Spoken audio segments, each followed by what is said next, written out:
perbaiki sholat dulu.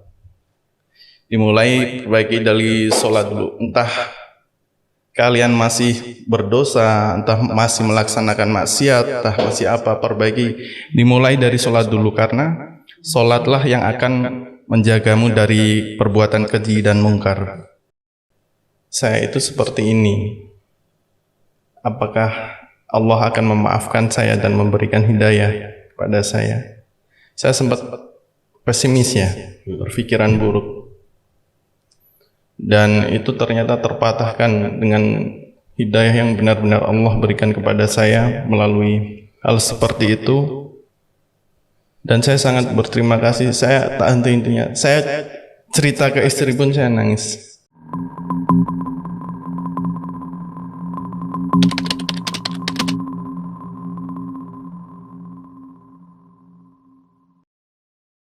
Bismillahirrahmanirrahim. Assalamualaikum warahmatullahi wabarakatuh. Waalaikumsalam. Selamat sore. Kembali lagi, ketemu saya lagi nih. Gak bosan-bosan. Jangan bosan ya mas. Insya Allah tidak. Oke, kesempatan kedua sore hari ini kita akan berbicara, berdialog, dan bercerita sedikit tentang apa makna hijrah untuk kita. Nah, pada sore hari ini saya di ruang media center bersama Mas Kukuh. Kukuh benar. Nama lengkapnya siapa mas? Saya Muhammad Kukuh Baharudin, biasa dipanggil dengan Kukuh. Kukuh. Tapi di sini saya akan manggil Kang Bahar. Masya Allah. Namanya Kang Baharudin ya, Kang Bahar. Oke, selamat sore. Mungkin bisa diperkenalkan tentang singkatnya Mas Kukuh itu siapa sih? Baik. Bismillahirrahmanirrahim. Assalamualaikum warahmatullahi wabarakatuh. Waalaikumsalam warahmatullahi wabarakatuh. Perkenalkan teman-teman, saya punya nama Muhammad Kukuh Baharudin. Salah satu ada anggota di grup kajian Lerendugal yang sampai saat ini masih aktif untuk kajian-kajian untuk apa ya namanya, teman-teman yang mau hijrah dari keburukan menjadi kebenaran. Baik, seperti itu. Oke, sangat singkat sekali. Karena mungkin saya juga mintanya juga singkat. Benar. Harusnya tadi saya mintanya Panjang ya? Panjang. Jadi jangan, panjang ya? Jangan singkat. Oke, Mas Kukuh. Mas Kukuh ini hijrah dari tahun berapa sih? Sekitar tahun berapa? Saya hijrah sekitar tahun 2018. 2018, 19, 20, 21. Baik, sekitar 3 tahun ya. Iya, benar. Seputar hijrah. Karena masih mau hijrah. Jadi awal mula saya ada keinginan untuk hijrah. Dulu kan saya bisa dibilang terjun ke dunia jahiliyah ya. Ada perkumpulan-perkumpulan yang kurang bermanfaat untuk kehidupan dunia juga akhirat. Dan saya memutuskan untuk berhijrah itu karena saya merasa diri saya itu ada yang kurang. Walaupun masih pengalaman, maksudnya pengalaman di bidang seperti itu saya dari sana sini bolak-balik luar kota juga kan. Tapi saya merasa ada yang kurang di diri saya gitu. Dan saya suatu ketika saya hobi jalan-jalan kan. Jalan-jalan, traveling mas. Banyak duit nih. Jalan-jalan kota-kota maksudnya. Berjalan Jalan-jalan kota-kota itu kan. Ada ada salah satu terapi ruqyah. Terapi ruqyah. Ya, dan di sana hati saya merasa terketuk, maksudnya ingin untuk ruqyah, dan akhirnya saya pun ruqyah dan saya merasakan kedamaian. Maksudnya dari sebelum di ruqyah saya merasa gundah gulana, pusing arah hidup mau kemana, tujuannya mau apa, saya nggak tahu. Setelah di ruqyah itu ya saya merasakan kenikmatan dalam hidup, kedamaian. Biidznillah ya mas. Iya. Oke, seputar ruqyah. Ada nggak sih tantangan dalam berproses di dalam hijrah Masya Allah. Mas Kuku ini? Itu masih sangat ada itu. Sangat banyak. Banyak itu. Contohnya Mas. Awal saya mau hijrah itu ya saya masih ada berpikiran untuk hijrah, tapi ya itu masih ini dalam konteks pengalaman saya ya. Itu saya berhijrah tapi masih berkumpul dengan teman yang belum ada niatan untuk berhijrah. Dan di situ sempat sekali pengen hijrah, balik lagi seperti dulu jahiliyah. Mau hijrah, balik lagi seperti dulu jahiliyah. Dan sampai suatu ketika qadarullah Allah memberikan saya petunjuk lewat saya mendapatkan pekerjaan di sebuah perusahaan tower di Jakarta, dan di sana saya berangkat pun masih dalam keadaan hijrah yang hijrahnya masih agak setengah-setengah. Dan di situ saya sempat bermimpi meninggal. Bermimpi meninggal. Enak gak sih Mas mimpi meninggal? Masya Allah, sangat benar-benar seperti orang meninggal. Jadi sangat-sangat dalam keadaan seperti itu saya tersiksa. Karena saya pernah dengar kalau orang meninggal itu ada yang meninggal dalam keadaan keburukan ya, itu iya benar, itu dicabut nyawanya itu seperti sayatan pedang, tibasan pedang berkali-kali di tempat itu. Dan saya merasakan dari ujung kaki saya sampai ke atas, sampai berhenti ke tenggorokan saya. Dan itu dari ujung pun saya, karena saya dulu juga sempat ngaji ya sedikit-sedikit, maksudnya kalau orang meninggal tapi bisa syahadat, insya Allah bisa husnul khotimah gitu ya. Amin ya rabbal alamin. Jadi saya terus syahadat terus sampai, dan saya merasakan benar-benar sakit teramat sakit, tapi itu dalam keadaan tidur. Dalam keadaan tidur. Jadi saya merasakan sakit sampai dimandikan, sampai digotong ke liang lahap, liang kubur kan, sampai ada ustadz yang bilang, Mas Kukuh jenengan sakniki pun benten alam, jenengan pun istilahnya sambutan kubur itu terakhir itu kan, sampai ada itu. Dan itu yang memimpin guru ngaji saya yang pertama mengenalkan huruf hijaiyah kepada saya. Masya Allah. Dan itu sampai terakhir itu kan saya juga pernah dengar ada orang terakhir memalingkan pandangan ke kubur, nanti malaikat akan datang kan. Lah sampai saat itu ya saya menunggu. Saya sempat bilang ke teman, entah itu saya terbangun ngigo atau apa, tapi dia nyambung. Mas, ini nunggu apa? Kok kenapa lama? Dan posisi saya pas tidur juga sama. Itu masih ada fotonya. Jadi saya tidur bukan seperti awalnya, bukan seperti ya tidur biasa. Tapi dengan waktu mimpi itu dia seperti kan ada proses pemandian jenazah itu. Lah itu badan saya mengikuti proses itu. Jadi kakinya jadi lurus semua. Jadi semua proses pemandian jenazah itu semua real di diri saya gitu. Dirasakan dalam mimpi. Iya benar. Terus ya saya bilang ini nunggu apa? Karena saya juga pernah dengar kalau orang meninggal itu ada siksa kubur dan ada kenikmatan kubur. Dan saya menemukan yang ingin semua orang pun ingin mendapatkan kenikmatan kubur. Lah ini saya bilang, saya nunggu apa ya? Dia bilang enggak nunggu apa-apa. Terus saya dalam hati saya masih banyak dosa, masih apalagi meninggal dalam keadaan seperti ini. Saya bilang gitu kan, ya Allah berikanlah kesempatan lagi untuk saya. Saya mau bangun pun seperti sakit semua. Jadi satu-satu tangan pun mau gerak itu seperti kayak ditebas pedang lagi gitu. Jadi mau bangun, terus akhirnya saya bisa bangun berdiri, saya nangis di situ. Pas qadarullah juga di mes itu tempatnya itu memang sama seperti, jadi atasnya itu ada papan-papan seperti di liang kubur itu, jadi sama seperti itu. Jadi saya bangun, saya lari, tapi nggak bisa lari, jadi rambatan istilah Jawanya. Saya ambil wudhu, saya sholat, ya Allah, saya benar-benar mau tobat ya Allah.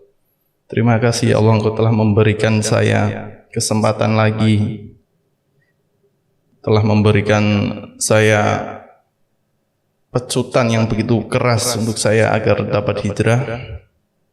Dan di situ mulailah saya benar-benar awal, benar-benar bulat ingin hijrah itu di situ. Jadi untuk apa ya? Untuk teman-teman yang mau berhijrah pun jangan menunggu nanti-nanti lah istilahnya.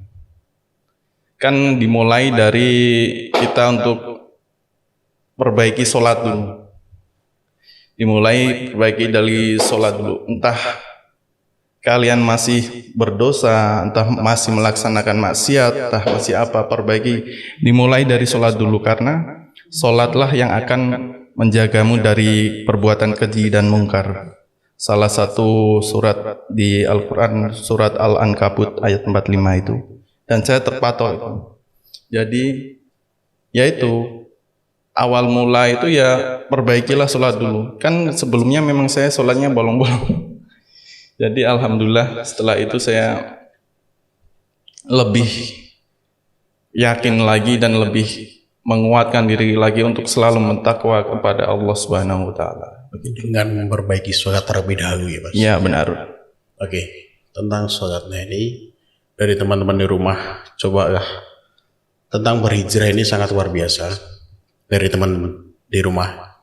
Cobalah untuk memperbaiki sholat kita ataupun sholat mereka yang masih bolong-bolong. Coba ingatkan, siapa tahu menjadi amal jariah kita. Nah ini berbicara tentang hijrah lagi Mas. Ini kita tidak akan bosan berbicara tentang hijrah. Benar. Karena Rasulullah pun juga berhijrah dari Makkah ke Madinah. Nah, tentang hijrahnya Mas Kukuh, apakah ada sebuah hambatan yang menghambat Mas Kukuh itu untuk berhijrah sampai saat ini? Dan apakah ada dorongan untuk tetap istiqomah dalam hijrahnya ini? Ya, pertama hambatan awal-awal banyak. Cuma karena insya Allah saya berniat untuk Allah, kembali ke jalan yang terbaik untuk Allah, bukan untuk yang lainnya. Allah memudahkannya. Alhamdulillah, saya sangat bersyukur. Dan untuk yang saat ini, alhamdulillah lingkungan pun mendukung. Maksudnya enggak hambatan kecil lah, ada hambatan kecil lah, cenderung untuk mendukung. Apalagi sekarang saya ada anak. Udah nikah ini? Alhamdulillah. Aduh saya belum, insyaallah. Nah ini saya lupa tanya nih, tadi udah nikah apa belum? Nah, biasanya sama yang di luar tuh banyak yang DM saya, Mas ini udah nikah belum? Insyaallah. Kenapa nggak tanya saya padahal dia juga belum gitu. Nggak, canda ya lah, nggak usah serius. Insyaallah kita sudah diatur jodoh, rizki, maut itu insyaallah sudah diatur. Iya benar. Tapi tentang ikhtiar kita untuk masuk surga itu nggak diatur sama Allah. Kita masuk surga, kita masuk neraka, kita nggak tahu. Makanya kita terus berikhtiar untuk terus berbuat baik, terus beramal soleh, dan terus meninggalkan apa yang dilarang sama Allah. Kemudian Mas Kukuh, ini sengaja saya bertanya sedikit tegang. Tidak seperti biasanya Mas. Ya. Tentang proses ini, apakah pernah Mas Kukuh itu sampai kepada titik di mana kamu tuh nggak kamu tuh nggak pantas kayak gini, kamu tuh nggak berhak kayak ini? Apakah pernah sampai di titik itu tuh kayak merasa ya Allah, saya tuh nggak pantas nerima hidayah ini ya? Apakah pernah? Baik. Pada hijrah saya itu, saya sempat bilang sama istri juga, saya itu seperti ini. Apakah Allah akan memaafkan saya dan memberikan hidayah kepada saya? Saya sempat pesimis ya, berpikiran buruk. Dan itu ternyata terpatahkan dengan hidayah yang benar-benar Allah berikan kepada saya melalui hal seperti itu. Dan saya sangat berterima kasih. Saya tak henti-hentinya. Saya cerita ke istri pun saya nangis. Saya bilang, begitu besar Allah sayang kepada hambanya. Walaupun dia sudah istilahnya larangannya libasnya, larangan Allah yang Allah berikan di libasnya. Tapi Allah begitu maha pengasih lagi, maha penyayang. Jadi dia istilahnya tetap memberikan kesempatan, tetap memberikan hidayah. Dan semoga Allah menjaga hidayah hamba, hidayah saya sampai ujung ajal menjemput saya, insyaallah. Amin ya rabbal alamin. Ada lagi yang mau ditanya ini? Singkat saja ya Mas. Apakah makna terbesar dalam hijrah untuk Mas Kukuh dan keluarga terutamanya sampai hari ini?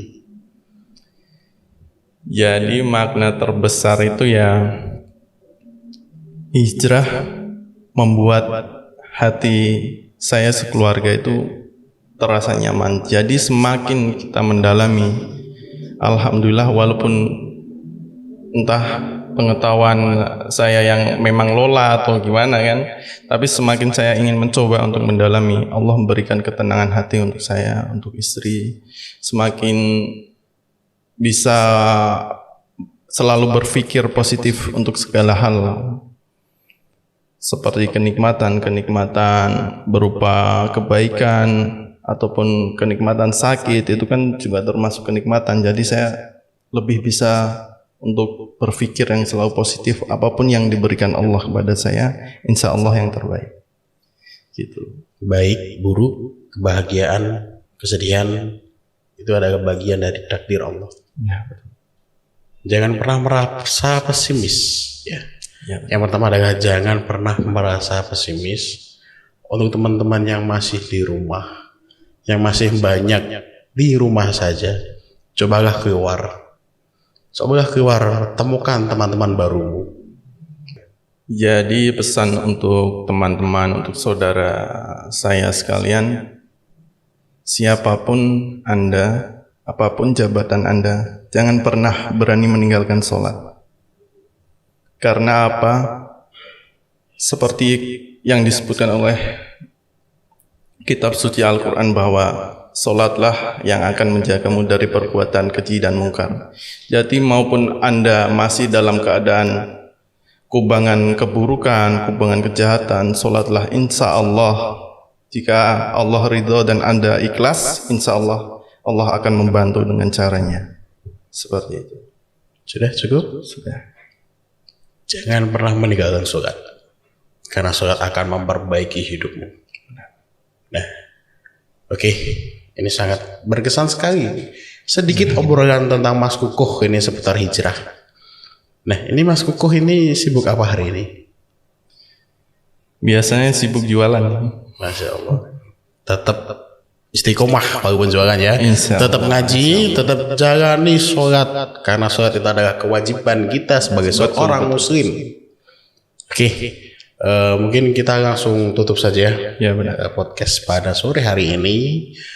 Mohon maaf bila mana ada kekurangan dan salah perkataan dari saya, itu adalah mutlak dari kebodohan saya, dan kebenaran kelebihan adalah milik Allah Ta'ala. Dari saya Panji Suryo Pranoto dan Mas Kukuh Muhammad Kukuh Baharudin pamit undur diri dari podcast pada sore hari ini. Sekian, wabillahi taufiq wal hidayah. Wassalamualaikum warahmatullahi wabarakatuh. Waalaikumsalam warahmatullahi wabarakatuh.